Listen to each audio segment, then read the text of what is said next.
Yeah, I guess Devil's Backbone is trying, I don't know, to market to like a cool I don't understand. hipster crowd. I don't know, because the 8-point IPA was just usually like the fucking 8-point buck on the Well, the it front, was made right? by Stone. It must be a type of... What was made by Stone? Stone had an 8-point. Oh, is it? It was Devil's Backbone. Oh. But Budweiser bought Devil's Backbone. This is made by, I think Budweiser owns Didn't they really? Mm-hmm. I'm pretty sure. I could be wrong. Like, I think they still operate and produce their own stuff, but I think Budweiser Anheuser-Busch, I should say, not Budweiser, obviously. Gotcha. I think Anheuser-Busch owns Backbone, but they left it as like what's that called? Kind of like a little company off of the Anheuser-Busch. You know what I mean? It's crazy when you see like companies that buy a bunch of different little things, and you're like, "Oh yeah, I love that barbecue sauce. It's my favorite." And you're like, "Yeah, Kraft owns that." And you're like, "What?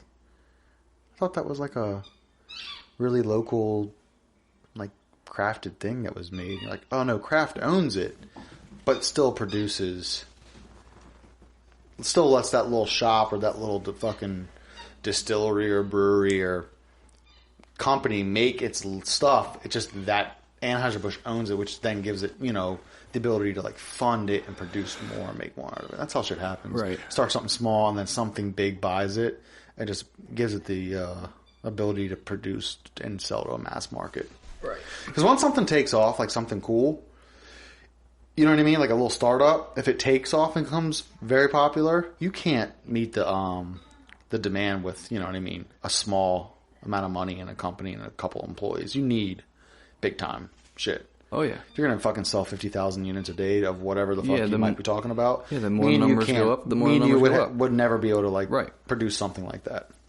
So companies will buy little companies like that. Let them keep their name. Let them keep their fucking business and do their thing. But you report back to us and we get to tell you how to market. You know what I mean? Because we're funding you. Right. So... the numbers go up. Yeah, like I said, I think Devil's Backbone. If you're selling millions, you're making millions. Owns them. I'd like to see if that's real because I really think they do. I think they bought them like a couple of years ago because that's when remember Devil's Backbone was taking off. Like it was like from Virginia. It was really good beer. Like when craft beer was really starting to pop, but it was like fairly priced for craft beer. It wasn't like insanely priced. And then I think that's when Anheuser-Busch came in and just said, "There's a lot of." Breweries around here now. It's almost like a kind of almost hard to fail in that industry because there's so and I don't understand how. Like, how does nobody know your beer, but then you still make? Because everyone wants to consume that one thing that everyone else doesn't know about. You know what I mean? Yeah. Because it's cool. Like with Devil's Backbone. Know about this. Oh, I drink Devil's Backbone. And you're like, what's that? It's just like a little local company that no one knows about. And then, you know, word of mouth gets out. And then the community drinks it. And then it shows up more and more and more and more within the state. And then on a national level. And then bam. Huh. Now you can't keep up with business because you're fucking nationally recognized. So that's when someone has to come in and be like, yeah, we'll fund you, but we own you. You know what I mean? Right. Dude, if you own Devil's Backbone and they were like, Anheuser-Busch was like, yeah, we'll give you $20 million for the rights to your company. You know what I mean? Yeah, you cash out when and you're ready. And you can keep your job and do everything you're doing, but we have the right to say and do everything. And that's why I think all this like new labeling and marketing is on this shit because it's not their choice anymore. Someone else's choice at the end of the day. Look at the word American. It's almost like... written. And it's like a hipster deer with a guitar. But it's like, it's funny that would be what they think's American. A deer? Well, I mean, that's pretty American, a white-tailed deer. I think they're only native to North America, right? I think so. The deer species, they're all over the world. There's deer all over the world, but certain deer. Certain types like Canada has different deer. White-tail, black-tail. Yeah. Did you see some lady was trying to sneak across the fucking border with like... Again, do not believe anything I say. But as far as like measurements and weights and stuff. But I think this lady was trying to bring like 40 pounds of fentanyl. It was an outrageous Yeah, I think I heard that amount of too. weight I also heard that those 2 people got charged with enough fentanyl to kill like a village or like a town, like a small town. No, to kill millions. Oh, really? Yeah, because in like that's what it is. Like if you compare a penny to the amount of fentanyl that you would have to consume to kill you, it's like not even the same size as a penny. It's like half of it. Have you ever seen the video where there are 2 cops and one cop like goes to test this fentanyl at the back of his vehicle or something like that? The little tester they put the drugs in and shake and it tells you what it is. But like it's an opiate, it must have like powder must have either inhaled it or like I was like, did he touch it on his skin? Like, does it work like that? Because the dude went cold. But straight up OD, bro. But if there's heroin on this table and we touched it, it wouldn't get into our stream. That's what I'm saying, though. Is it different? Because heroin's an opiate. Fentanyl's an opiate. An opioid. Opiate or opioid? What's the difference between those two? I don't know, man. Huh? But I know fentanyl's an opiate. It's in the same category as heroin. Is it? It's a downer. Yeah. It's Slump Dog. Huh? Well, I know it's. It's a painkiller. It's a hardcore. But like, it's a there's barbiturates. Hardcore painkiller. Which is what opiate is. So it's all derivative from the opium. But at the same time, like too much of an opiate, it stops your body. It shuts your body too numb. down. It's just the heart stops. Yeah. So shut your body down. You know, you hear the stories about people like snorting what they think is cocaine. When it used to be like, and they're like, oh, it's actually heroin, and it kills them because it fucking slumps them and they're out. And now it's fentanyl. Like fentanyl's in everything. Which is crazy. Because I guess maybe it's cheaper than cocaine. Super cheaper, and it's like highly concentrated. And you can just you can get the same high off just drop a dab of minuscule, yeah. And a little bit of coke and make you feel. No, I don't think they mix it with that. No. What the fuck are you putting in it? It's powder. Heroin. They put it in pills. True. I heard people say you can smoke it too, like smoke it off foil. People, like it's in like pills. They'll be like, oh, this is what this pill is, man. You want? No, because I saw an article saying if you're in spring break in Florida, do not buy Coke because it's got fentanyl in it and it's going to kill you. I don't understand why you would put that in Coke. Or how somebody would make money like that. I don't know either. I just know that the fentanyl, just think about this. You're only going to get one shipment of fentanyl that kills people before nobody buys your stuff anymore. I mean, think about on the other end, like, hey, guess what? I've never given fentanyl to anybody. Or maybe, my stuff's 100% pure. Maybe you're not getting a shipment of fentanyl. Maybe you're getting a shipment of what you cocaine, think of whatever, and you're selling it, of course, breaking it down and selling it, not realizing it's fucking half fentanyl, half cocaine because you just start somewhere in the chain. Is probably X amount of more dollars than just a half batch of fentanyl. Here's another point. Why would you give something that could kill your client base to your client base? Because the market for drugs will never go away. It's always going to be a market for it. Because I don't know, dude. Think about it. Because people die on drugs. People die on motorcycles every day. Still buy them. But that's what I'm saying though. Like a frequent user is probably going to have somebody they trust. Okay, so that's the thing. I don't think it's just like the frequent user you're worried about. It's the one time the kid that's never done drugs that starts snorting lines off the table. It doesn't matter. They're not going to do that. Drop. I mean, I think it's the person who thinks they're getting something and gets it tainted. So it's someone who's like a recreational user. Yeah. I mean, I also bet that every one of those cases has gotten a habitual, a recreational, and a first timer. 100%. Right. You know what I mean? All of them have probably died from it. But the fentanyl thing is the new crisis in the drug world. Yeah, and I don't understand it. I don't. What was Oxy? Oxy was the whole. Well, I understand that. Painkiller that was prescribed, but fentanyl, yeah. I mean, I don't know. Can you get prescribed? No. Fentanyl, no. But so many people die from it. Like I think you can get it in some kind of a prescription form. I don't think so, bro. Now maybe you're wrong. I don't know. I could be wrong too. That's the thing. Didn't when the rapper was it Juice WRLD? Wasn't him? He that passed away. Yeah, I think there's a few famous people that have died from fentanyl overdoses. And it's because they just do drugs because it's that lifestyle, and there was too much fentanyl and whatever the fuck they were consuming. Well, you have what's his name, Taylor. Swift?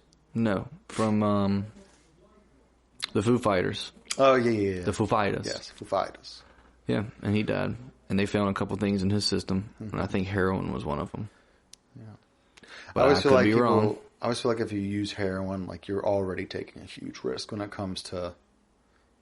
Yeah, you kind of know recreation. Like you know you're that running like with the devil. I could flirting with disaster. I could put something into my body that's not pure, you know. But also too, I don't know. Maybe that's why I don't do heroin because I would approach it way more logical. Like if I was, and that's why probably I don't do it. But if I did those kind of hard like drugs, I would totally have a test kit, right? Yeah. Or are you at the point when you're already doing that kind of shit that you have someone you trust and you're like, all right, I need my goddamn fix. I'm not trying to waste some of it on a little test. You can buy a test kit off Amazon or eBay. I think what really enticed people to start using heroin, like, which kind of, like, you know... It's kind of making a comeback, it seems. Well, it's because people became addicted to the prescription painkillers. Yep. And you can get heroin for way cheaper. Cheap, I think, yeah. Yeah, but it's a little more sketchy situation, you know? It's not pharmaceutical. But we've never been into that kind of a high, like that slump dog. I'd rather drink and rage.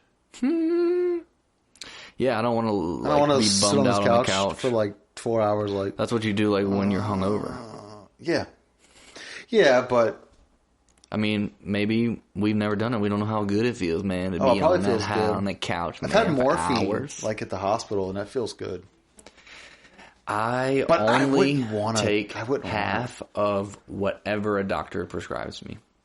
So if there's a dose and it says take one every 4 hours, I will take a half every 2 hours. But still, then it's the same dose. Yeah, but it doesn't come up. You don't come up as high. You don't peak fast. Yeah, it's like you only come up half, and then so you know what I'm saying. You like to ride the wave instead of fucking. Well, I don't really like medication. I don't either. I don't take it unless I have to. Agree. The number one medication I do take is Tylenol. So Tylenol's the number one medication. That's the one that I like. If I ever need medication, let's take Tylenol. I like that you're like the number one medication that I use. It's like it's number one. There's nothing else out there. It helps me with all of my needs. It's number one. And if you want to have a discount, 10% on Amazon, type in code Ultra /Ultra. 10% off your first 100 Tylenol pill bottle. I'm gonna leave. Extra strength. I'm gonna leave. Want to leave once a week. So that's an ibuprofen, right? It's a non-steroid anti-inflammatory drug. Okay, yeah. NSAID. So, but what is the difference between that and acetaminophen? Acetaminophen. I say like a whatever you want to say. Yeah. The Aleve is anti-inflammatory. Like so, when my shoulders and my legs hurt from working, that anti-inflammatory helps the inflammation in those areas calm down. The acetaminophen is a pain reliever. It's brain. I'm in pain. It's my brain. Head it's a brain chemical, right? My head. I don't know about. I'm not a chemist. Or it's a blood chemical. I just know it's like a pain reliever. And Aleve is not a pain reliever. It's an anti-inflammatory. Because what is it called? The brain blood something. I don't know. Like the way that they. One's for together. One thing and one's for the other. Like Aleve, Tylenol. You always would think they're the same when they're completely different. Right. And I went to a doctor because I was like, man, my legs, like my calves, they hurt. Like they hurt from driving. Shin splints? From driving. And I was like, but I'm not in pain. They just hurt. They're like sore and tender. And they gave me naproxen. Like the muscle. Yeah. But it's not, I'm not like, oh, I can't sit here. I'm in pain. I'm not in pain. It's just, it's inflamed. It's aggravated. It's being used. Yes. So I got a prescription for naproxen, which is a anti-inflammatory. He said take it when you need it. As needed. I take it 2-3 times a month. my 160 count pill bottle lasts me 4, 5, 6 months, 7 months, 8 months. Like I almost don't even use the refills because I don't like. I'm not a medicated guy. Like I am like some people take pills every day. Oh, 2 Tylenol. Then I take a baby aspirin. A baby aspirin. I take a Tums. I take a gas. I take a this pill. Dude, I take and some of it's doctor prescribed, a handful of pills a month. Right. Even hangovers, I'll just kind of almost like more food and Gatorade it. You know what I mean? Like if my hangover's not terrible, which they don't, as long as I don't switch it up. Rarely. I mean, it's rare. We talked about this, didn't we? As long as you don't switch it up, you're good. Like if I just drink beer, like I don't have to take medicine the next day ever. You know what I mean? Right. But if we were right now, like, hey, let's make a couple vodka drinks. Oh, I would guarantee you I would have to take medicine tomorrow. 100%. I would have a banger. You listen to Tim Dillon talk about... Yeah, that shit had... Gin? He said, I ruined my life for this drink. That was a funny ass. I already listened to his podcast. Martinis. Yeah, vermouth and Beefeater. He was like, sometimes when you don't have it, you're just drinking gin. He was like, don't you be some stupid fucking cum dumpster, dumb blonde bartender shaking that shit, you fucking bitch. Dude, he's straight up like New York to fucking pay your New rent. Jersey. Don't shake and bruise my gin. Fucking pour it in there and stir it like a classy woman that you aren't. Yeah, he gets dude. me going. But you know who he reminds me of? Like my mom. Yeah, that's exactly what I was about to say. Yeah, that's, and it's that's like, that and your mom that's always that reminded Northeast, me. Like, well, your mom reminded me of Andrew Dice Clay. Oh, 100%. Yeah. That level. Hickory dickory dock, she sucked my cock. And you're like, whoa. That's the joke. Yeah. That's it. Well, you ever watch the YouTube videos where he does like arenas and the whole time he's reciting those like things, the crowd's reciting it word for word with them. He's like, Jack and Joe went up to fetch a pail of water. Jack fell down and Jill sucked his dick. What a fucking whore. It's just so vulgar, dude. It's so Little vulgar, Miss dude. Muffet sat on her tuffet. Fuck that bitch. Like, what? Yeah, dude. He's It's not old exactly now, bro. word for word. I'm paraphrasing. You know he does podcasts. But for real, still. friends, if you want to look up some funny shit that just make you laugh, look up Andrew Dice Clay. And the first thing on YouTube he still gets will on be, podcasts, man. People talk about him. They're like, he's you still never know. performing. It's like certain people. Yeah, it's like certain people they were talking about. You never know if they're being real or if they're joking. Who? He said that? Certain comedy. Comedians. Like if they're actually like... No, I think that's like truly Norm. him. That was like how people said about Norm McDonald. Yeah. They were like, you never knew if he was... That's like who doing he, a bit. What he was doing a bit, or if that's who he was. Yeah. I mean, I think there's two worlds there where some people can go on stage and perform a character. You know what I mean? And it does well. And there's some people that go on stage and they are just a funny person and they fucking make people laugh, and that's just who they are. You know, some people are a character. You know what I mean? Just like who they are. Like, you know, a lot of Well, it's also funny. It's like regional. Like you said, it reminds you of a region, like these types of people. And they all Andrew Dice Clay, Joey Diaz, Yeah. like those guys make me think of like my mom. Yeah.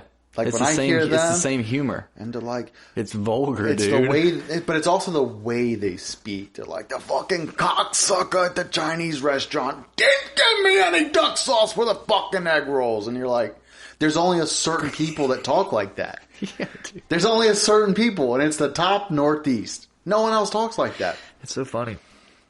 And the way they like say their words and shit, you know. So Dice Clay and Joey Diaz for sure make me think of my mom because it's the same person. You know what I mean? Yeah. No, I think it's funny too, though. Like just how each region with like their own dialect and their own accent has like a stereotype. Mm-hmm. Which is funny because it's like so true, but yet you're like, oh, Well, don't judge a book by its cover. It's been scientifically proven that people with southern accents, people assume them more dumb. That's why I hate telling people I'm a truck driver. Because you're like, I know I already know what you think. Were you in the cross country parade to DC? Or so your rights? favorite food is nachos. Nachos. And you like to smoke cigarettes. You like nachos and you have had prostitutes at truck stops. Yeah, and I'm like, no, I haven't done any of that. No. I don't eat nachos. No. I ate sushi in Richmond.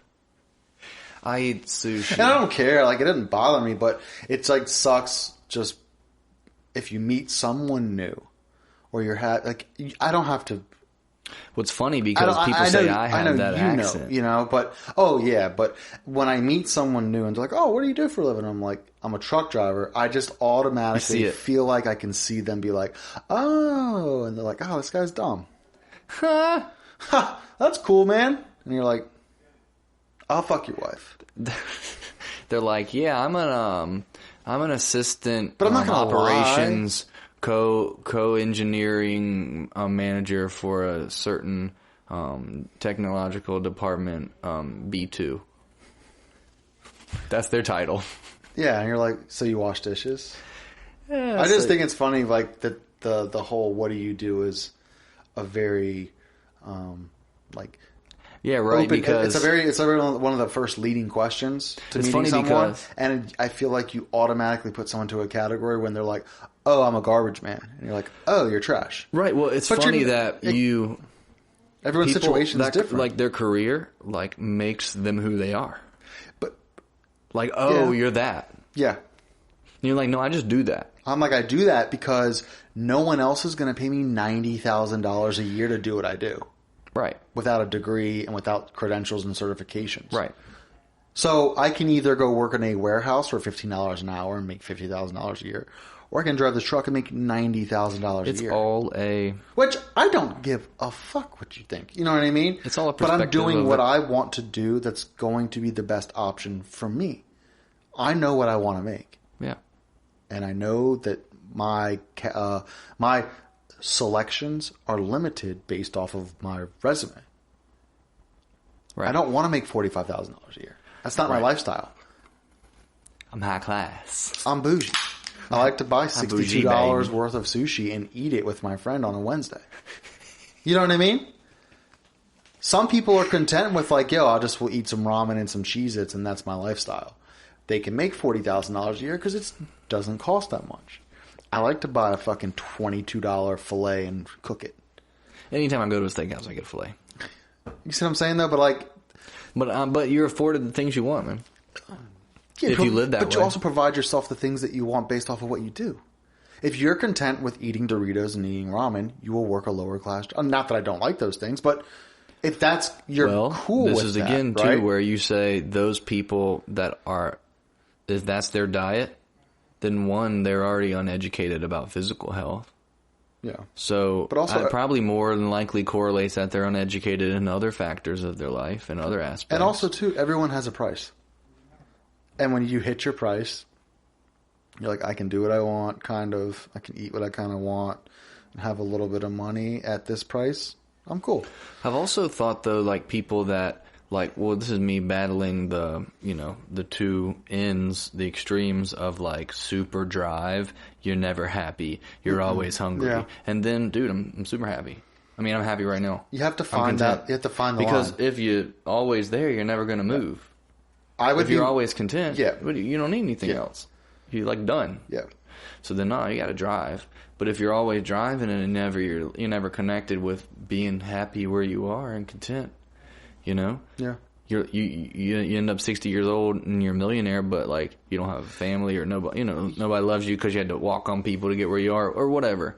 Usually when you're in those extremes, or you're 65 and you not good. Are a line cook at a restaurant. And you're like, oh, I just never had the drive, and I fucking lived this life. I'm good. So that's the thing. You have to. That's what I'm saying. Everyone has a price. I know what I've always had the idea of what I've wanted, even as a kid, where I want to live, and what my home would look like, what my kid. I know what I want, and I can tell you right now where I'm at as far as finances and my job. This is my now I can coast. I'm good. And I'm not going to work 6 days for the rest of my life. Fuck no. But I'm doing it right now. So in a year or two, I can go. Now I can fall back and hit. In a year or two when you're debt free, you can go famous on Instagram for financial advice. I'm already debt free. I just have a car payment. Hi, I'm going to show you 1, 2, 3 reasons. No. See, but that's the thing. I don't have that. That grind porn where it's if you ain't up at 4:30 going for a 4-mile run David with a Goggins. cup of coffee, you're a piece of fucking shit. Isn't his name David Goggins? But he's a beast. He's I think ex-Navy SEAL.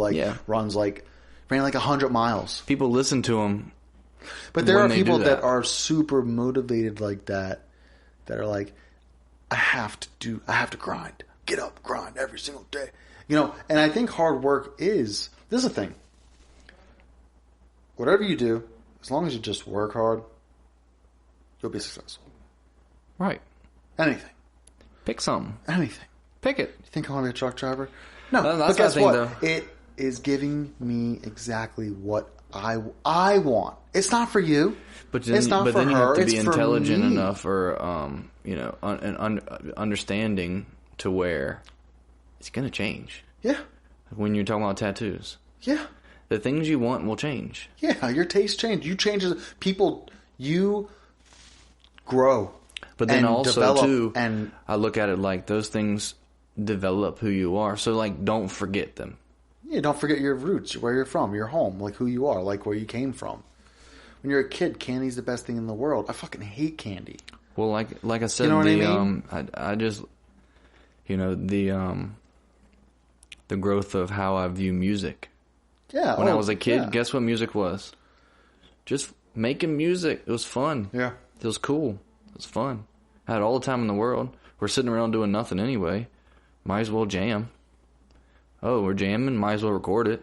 Of course. Oh, we got music. Might as well go play it. And that's what it was. It was just like, well, might as well. What are we doing right now? Nothing. Yeah. Might as well do something. And if this is the something, then you do it. Whatever you pick your something as. But then when you get older, it's weird that you get responsibility. If you grow, you have more responsibilities. Well, the lens that you look at time through is different. When you're 17, your lens becomes more valuable. Yeah, because at 17 you don't know how valuable it is. It's too much to consume at 17 because you really can't do anything because you don't have responsibility. You're free. Mm-hmm. And then when you are 30, even doesn't matter who you are, your responsibilities and your perspective of time has definitely changed. No matter who you are. That's twice the amount of time that you've, from 17 to 30, it's a completely different lens. Mm-hmm. And it doesn't matter if you're a CEO of Exxon or if you fucking are homeless. Your lens of time in that time has changed.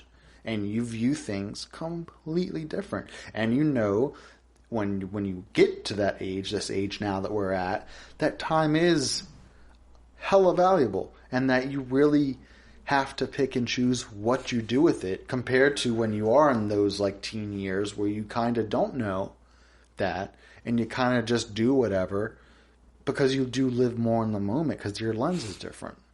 You know? But some people don't afford themselves the opportunity to grow and look at time differently. So they're stuck at being 17. Yeah. They still live the same life. Like you said, I'm content. I'm happy. Yeah. That's why I said, like, it's good to be happy, but when you're happy in living in a tent behind the Target, like, that's when you're like, maybe I shouldn't be happy right now. Well, there's probably something mentally going on there that's not right. Right. There's probably other factors. You shouldn't be happy with but let's just say, you're the motivational speaker that says, doesn't matter where you are, it's where you're supposed to be. Or you just have to be happy, man. Or if you didn't make $1 million last year, get the fuck up and get it today. And you're like, oh my God, I hate that shit too, just as equally. Like, I hate that just as much as I hate the people who are like, money. Live life for today because tomorrow is not guaranteed. They both can suck my cock. I hate them both. Because they're the extremes. Right, but you have to know them. And I like to be... Flirt with them. I like to be in the middle of them. Of course. I love to live my life and how do you know where the middle is if you don't know? You have to fucking figure it out and you have to figure out what that line is. Right, you fluctuate. There's no one answer. There's no blanket statement for everyone. Because you may want to work more than me. I may want to fuck off. It's different for everybody, yeah. Yes, and that's why I think so many people get caught up with trying to find this uniform answer that just handbook manual for happiness, and there isn't because everyone's fucking different. Look at all these happy people. Happy? I may be like, no, this is not cutting it. What may make me happy? You'd be like, bro, no way in hell, too much. Right. I'm happy. Like all those people that grind for those millions and millions of dollars. But if that's what makes them happy, by all means, fucking go ahead. But that's not me. I'm not suit and tie, 20 hours a day, behind a computer, reports, meetings. That's not me. I've done the office life. It wasn't me. I've also have done the low income, like, I don't give a fuck, I'm just going to be a stalker at Best Buy life. And that's not for me either. So you have to find the line somewhere. And I was like, dude, find a good trade that's a guaranteed job.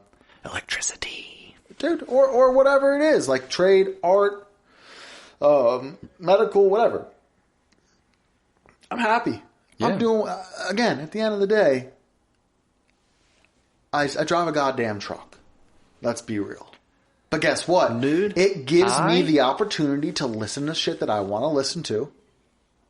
Freedom. Independence, because I don't have to deal with any fucktards in the goddamn wherever I work, because I'm by myself. And it's the income that I want to make. It's where I want to be. I did not feel comfortable making $40,000 a year. I didn't feel comfortable making 50 because I felt limited. I couldn't be like, I want to get an Airbnb for a week. And you can't. I can't. Sometimes you can't. You can't. I don't like that restriction. You like the can't. So then at 60, I was like, oh, it's getting better. At 70, I was like, here it is. I found that line where I was this is where I can afford the opportunity to when I want to go away. But see, this is the thing. It's different for everybody. Yes, so 100%. Who's to say once you get to the where you now those cants you don't have anymore? Well, guess what you have now? New cants. I know you have a different taste. You have new cants, and I don't want those to be cants. Yeah. So I'm going to be able to do those. But I think you have to be aware to. You have to be aware of it. I remember making $11,000 a year. Yes. Yeah, I remember being. And then I remember making $18,000 a year, and I was like, dancing. Yeah. I was living it up. I was like, dude, I can live in a house. I can pay for my car and my gas. Remember we wanted to buy a mansion? And I can eat food.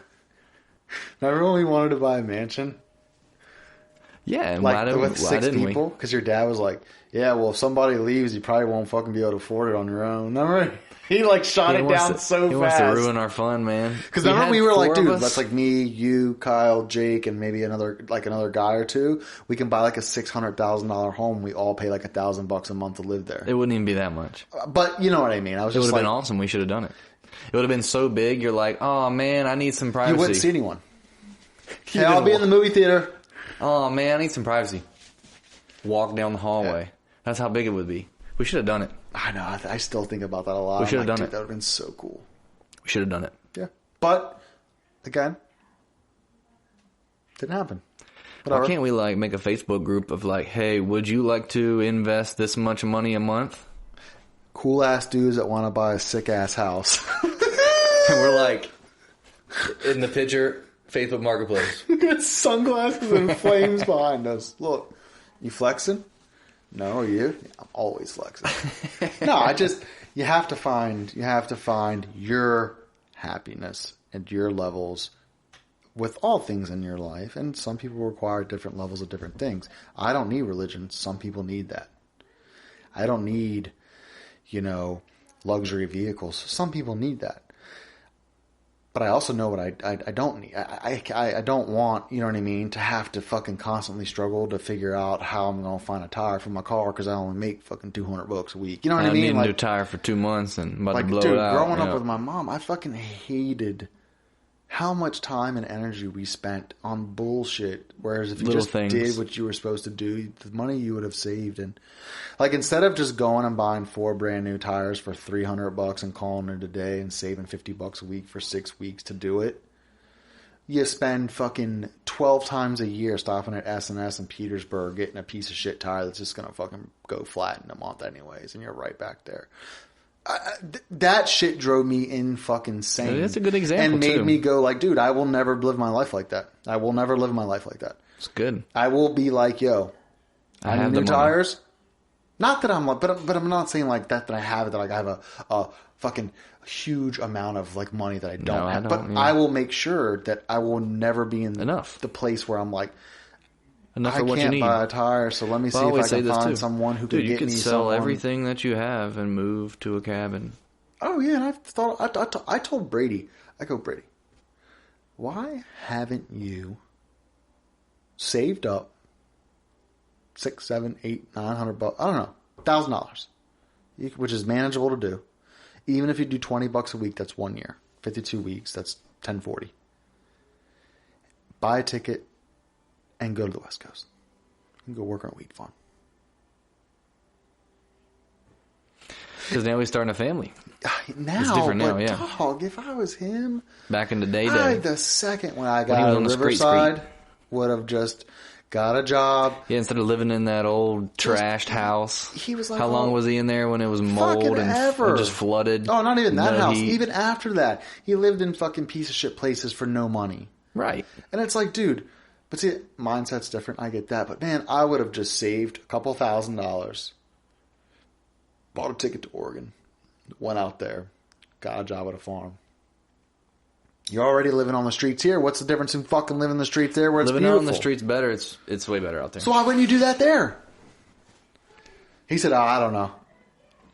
He would, dude. If I switched places with him, like I had to, it wasn't a choice. It was like, you're about to switch right now. He's going to be you. You're going to be him.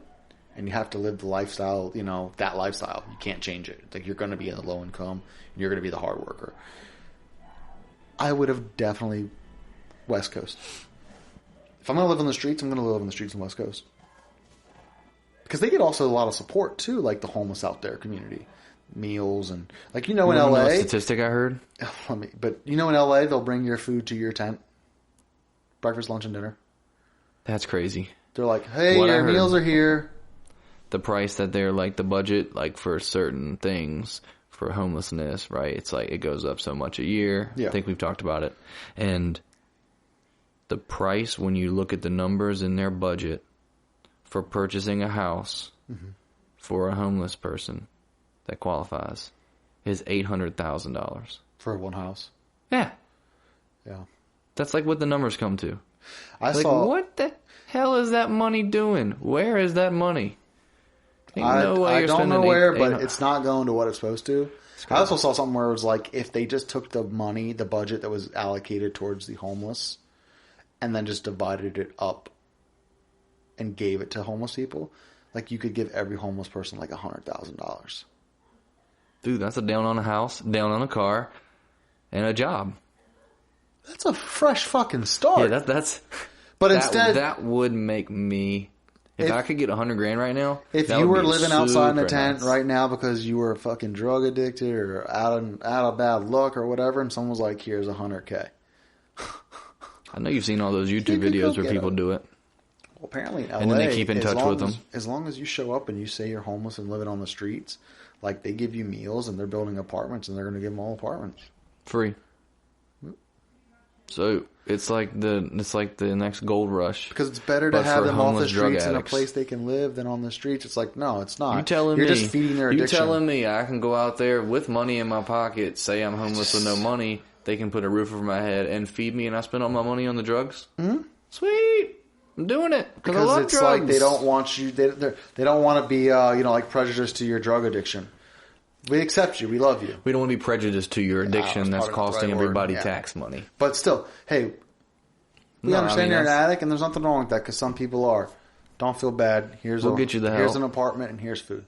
I mean, I can understand. That's not the help you need. I can understand trying to help, but I 110% believe this is what should help homeless. This is what really impacted me making a choice about cutting someone from my life that I loved that was a drug addict. I know. And it was what I heard on that damn TV show on A&E, Intervention, and it was one of the interventionists was like, what happens with these people, what happens with these addicts is when they're rock bottom, has a pillow down there and maybe a blanket, it's not as uncomfortable as it is.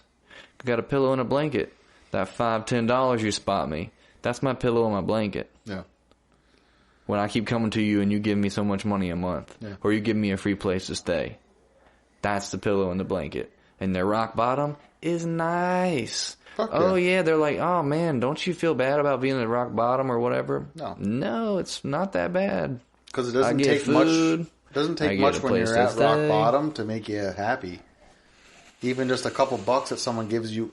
that can make your day. I mean, think about what we were just talking about. With if you have the ability to actually be happy and content wherever you are, like think about that. Like makes you like the survival of human species. You're like starving, no place to sleep without rain, and you're like, man, it's all right, not bad. It's like your survival you gotta be a instinct certain telling person you, hey, no, it's not bad. I'm good. Could I live outside and survive? Yes. Do I want to? Fuck no. And I would do everything in my power to not. You know what I saw? Dude, that's nuts. I saw a dude, I guess he's like an urban camper. And he was like, yo, I've always wanted to do this, and I finally found the perfect one, a roundabout. I'm camping in the roundabout all night. Okay.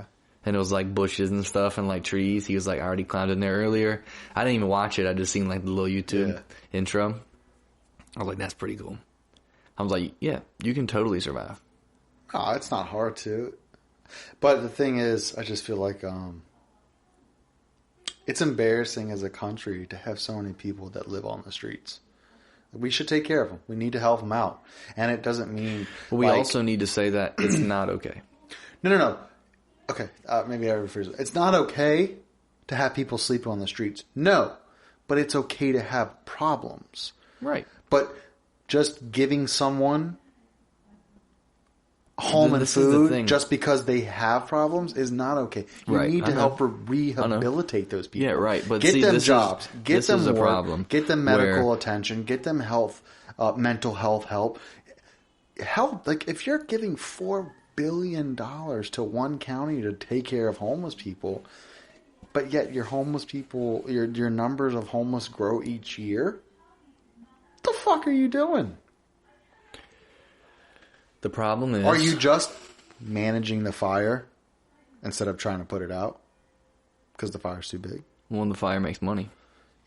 I know. That's another aspect. But I think the point is, like, if everybody was good-hearted... Which they're not. Which they're not. Of course. If everybody was good-hearted and everybody was out for the best for everyone. Because if I can take care of everyone around me, take care of me. Yeah. And they'll take care of me. And it's like mutual trust that people don't have in humanity anymore. And so these people are going to take advantage of people. No. They will continue to. And that is evil. It really exists. It's really out there. No. Not only will they take advantage of like money in a monetary system, like free handout money, but people will take advantage of power. Yeah. And control and money. And they'll take advantage of people. Just like people in power take advantage of people all the time. Yeah, they're like, let's just brainwash them a little bit more. Yeah. It's crazy. Step on them just to get ahead, yeah. Did you see the... Yeah, please God pivot. Did you see Because sometimes we get on those like rants and I'm like, holy shit. Because it's real. It's real. And you don't want to just like dust over it. But at the same time, you sit here and talk 4 hours about that shit. It's taxing. It kind of pisses you off because you're like, God damn, man. Mm-hmm.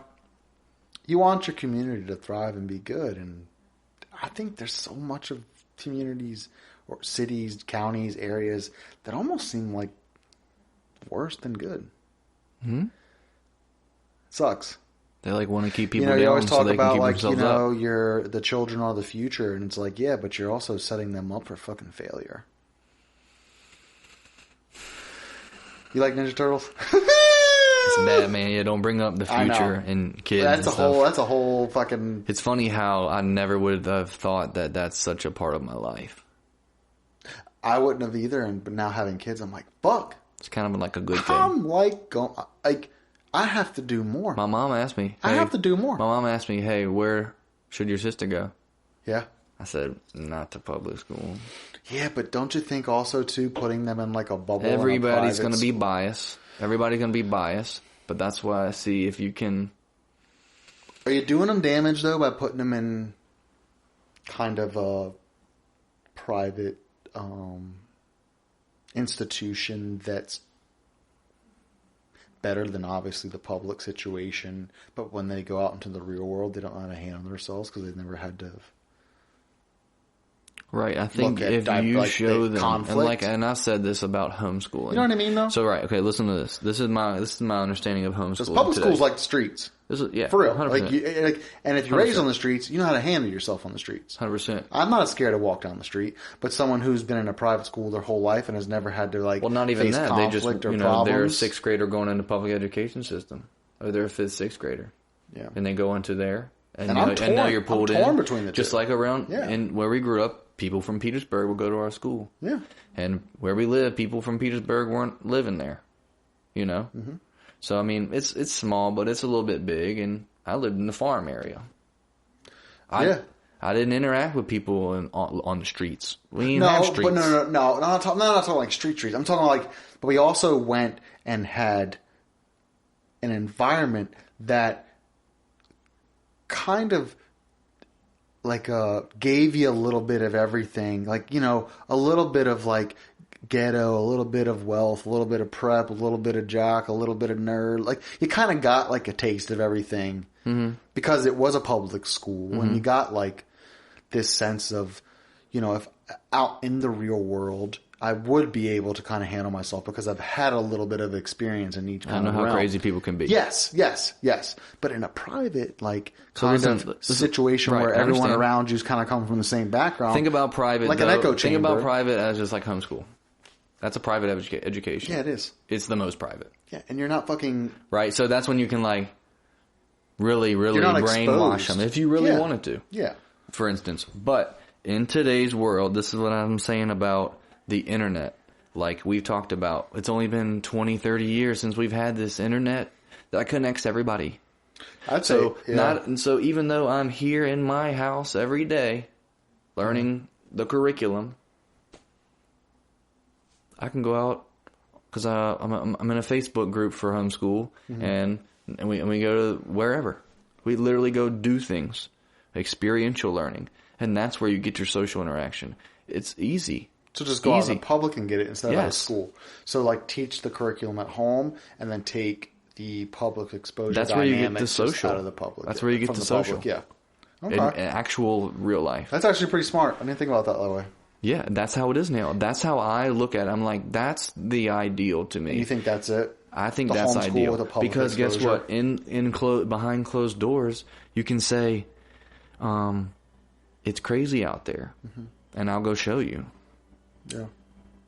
But you can also have a learning... But you have the perspective of... And you also have a place where you can teach that's not interrupted or distracted or crazy, and the kid can actually learn. But then you can take them out and show them crazy. And show them because crazy. These children are young people. So did you tell your mom homeschool? I told her I don't know the answer. And I feel like it's I told her I have no idea, but if you ask me right now, I'd say don't send her to middle school. I'm not even close to that. You're talking about 10 years down the line, right, Sophie? 10 years down the line for you. Yeah. Oh, yeah. I know. And that's why I'm tripping, because me and Kay will talk about this and go back and forth, and I'm like, one day I'm like, yeah, private school, no shit, duh. But then I'm like, yeah, but you're money. not gonna get so expensive. I don't worry about the money, but I'm like, but it's also kind of like a bubble. It's biased. It's not real. Right. It's not real life. Right. You don't go to work somewhere where everyone has this, in a private setting in a school, obviously people have different, parents do different things and stuff, but it's kind of almost a like-minded situation where all of the parents that can afford to do it probably think almost a little bit like the same, because they have made a decision to send their kid to this school. So you kind of see kind of a very biased, echo chamber, right. You're amongst your people, you know what I mean? Mm-hmm. But that's not real life. No. Go get a job anywhere and you will fucking very quickly learn that 5 people minutes down are, the street. Well, just in your fucking office or wherever you work, completely different. And I think public school is good for that experience. Good example of it. But terrible learning environment. Terrible learning environment. I think private is a great learning environment, but a terrible place to be exposed to learn the about real the world. world. You're right. You come out of there and you're like, I was at a store and someone yelled at me. Where in public school, you could fucking see some kid beat some kid's head in. And you're like, God damn, that was fucking nuts. Whereas in public school, you're not learning, but you're getting that exposure, so you're going out in the world and you're like, oh, I've seen this shit before. Having a day, suplex. Oh. And, like, not. Yeah. Like. And you know where am I? I like your idea, man. You might be onto something. Yeah. That homeschool public exposure shit. But you have to be afforded the opportunity to be able to do that. Because guess what I have to do every day? Go to work and make money.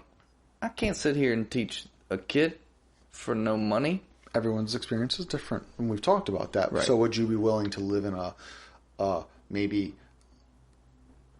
less pricey, a lower less income life to afford one of the parents the opportunity to teach my the children kids at home, and then and I would too. I think so. Yeah, because my one income, I'm fine. Yeah, I'm doing it already. This is the thing too, though. Like, I would love a second one because it would put us up there. But with the two, you have to do private or public. But you, as a teacher, have to be a teacher. You know, you're also a parent too, which is a weird dynamic because not only are you a parent, but you're a teacher, and that's why a lot of like you look at the trades back in the day. You went to an apprenticeship, you know, and maybe that was their father or mother, you know, or whatever business you're taking over, and that apprenticeship was a parent role. But I think, you know, that's when a parent has to take on another role. Yeah. So you have to learn you have to educate yourself. And I think if you're with a good to be able to educate someone else, you have to be educated. And guess what? One of us is and one of us isn't. Guess what? The one that is at home with those kids every day. Yeah. Not me. Yeah. I'm not dumb. I know that. But I'm not educated. I'm not dumb, but I'll fight you if you call me dumb. I'll kill you. I'll fucking shoot you, man. I don't know how to write a paper properly. Like with the formats and the citations. Yeah, but this is like, just like anything, like a checklist for work. Hey, this is what you do on your checklist every day. Well, you're like prerequisite to work. Yeah. Do it. Yeah, but some people are better providers and some people are better teachers. I know I need to be able to do this, so I teach myself how to be able to do that. Yeah. I mean, I think I could teach my girls, but I think someone else is better than that, and that person's with them. Good. You know what I mean? Yeah. But at the same time, I definitely have my own thing I can bring to the table as far as teaching them things, you know, life skills. Right. Little Miss Muffet. Silent Tuffet, that fucking whore. Where are we at, bud? We got some time, man, but we can wrap her. We can wrap her. I was gonna say real quick. We'll end it with. Did you see the CNN disinformation panel that they had? No. I think I shared a video of Russell Brand talking about it. Snap. Oh, you did? Yes. I didn't watch that one yet. No, my bad. No, it's all good. And I follow him on Instagram and listen to some of his like short shit real quick. Dude, all of his stuff's short. It's like 10 to 15 minutes. Yeah. He puts one up every day, and I mean, he's talking about the politics. He's very political now. That's crazy. He's gone from being like super yoga. Well, he was, you know, he was like a rock star, and then he was meditation and yoga and sobriety, and then clean life. And now he is like, this is how the world is, y'all, and if you want to make a change, you need to be awake. Yeah. And then he's like, and now he's been accused of being a right-wing conservative. Of course, anytime you say he was on the top 5 conservative whatever people, and with Joe Rogan, you know, like.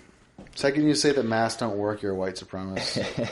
It's that fast. And you could be Mexican. You're like, that doesn't even make sense. Yeah. It's stupid. But anyway, he's super political, and he was talking about it. But a kid went viral, a college kid. Mm-hmm. So, like, a lot of people are talking about it. A college kid went about viral. Disinformation? So there was a disinformation panel put on. Okay. I think it was literally called, like, the big bold letters, disinformation, like right here behind them. And then it was like big banner, the death of democracy. And CNN put it on. So this kid walks up and talks about all the things that they were saying that kind of came out to be disinformation. Right. So what the fuck are you doing? One example is, just because it's the only one I can think of, is the Hunter Biden laptop. Laptop from hell. It was real. And no one talks about it. And they said it was Russian intel. It was like it was like a Russian plot and a Russian ploy to impact the election. Yep. That's what CNN put out. Yep.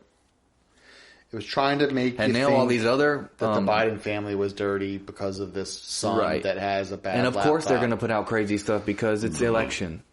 Yeah, no, actually it was real. And like all of this stuff about his, Ukraine It's funny you talk about that because I listened to ties. about 30 minutes of some Hunter Biden stuff today. Yeah, they had ties to Ukraine apparently. I'll say apparently. Gas. No, they did. He Yeah. was in sales and with gas and gas companies. Yes. He was making millions of dollars off gas companies over there. And Joe Biden got him the position. Jobs. Yeah. Yeah. Because he was the vice president at the time for Barack Obama. So Hunter Biden, my son, who has a law degree, he went to Georgetown and then went to Yale. Okay. And he's a lawyer. I didn't know he did that. I just know He's educated.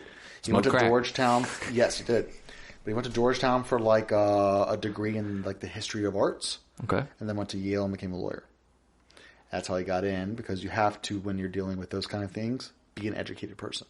You cannot send me to go speak to a country's diplomats because I'm not educated. I'll be like, y'all like the Baja Blast or the Pepsi Blue, bro? Come on, let's be real. Your favorite?